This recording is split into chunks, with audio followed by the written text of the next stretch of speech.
Today on Jimbo Vision, love and friendship. To the flea pit, James, and don't spare the horses for the brand new Jane Austen adaptation featuring trash vampire film star Kate Beckinsale, as I believe Wesley Snipes wasn't available. Whit Stillman's Love and Friendship is the film, and hidden behind the colossally bland title is a diamond-sharp slice of Austen, beautifully played, gorgeous to look at, and a real treat to listen to.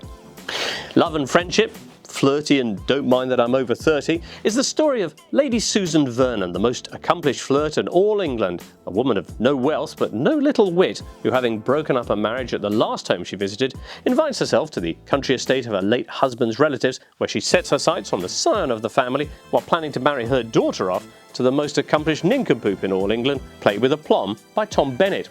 He is enthused by the prospect, her daughter not so much. I can see Sir James is a kind man, and if it weren't a matter of marriage, I'm sure I could like him. But marriage is for one's whole life. Not in my experience. As the star of like and dislike in vampire saga Underworld, the closest Beckinsale usually gets to costume drama is trying to squeeze into that leather catsuit. But boy, does she nail this, an entirely different kind of vamp. Lady Susan, an appalling but enthralling monster of chutzpah, admirably independent and completely shameless. Facts are horrid things. Underworld fans will forgive me for suggesting that this is a career high for Beckinsale, who's joined by a fine cast that also features another vamp alumnus, Xavier Samuel out of Twilight, as her young beau, Stephen Fry, briefly, and Chloe Sevigny as his American wife, Lady Susan's confidant, who's forever in fear of being sent back to the colonies. I fear this is our last meeting, at least while Mr. Johnson is in life. His business at Hartford has become extensive. If I continue to see you, he vows to settle in Connecticut forever. You could be scalped.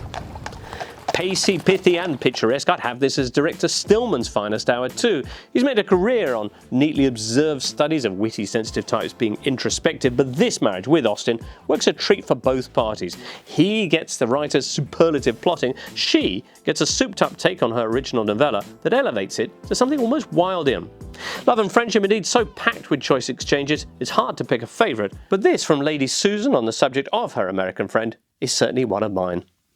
Her family were treated outrageously there during the late war, punished for their very loyalty to the crown. Americans really have shown themselves to be a nation of ingrates. Only by having children can one begin to understand such a dynamic. Now, the final scenes of Love and Friendship do carry a hastier air, almost as if the work wasn't entirely finished, but in all other regards, this movie is a delight, perhaps the funniest Austen yet on film, and certainly the most risque, while Lady Susan must rank as one of the author's most inspired comic creations. Austen-powered then, but never ostentatious, with Stillman's Austen translation gets an 8 out of 10 on Jimbo Vision. Can't wait for the remake with zombies.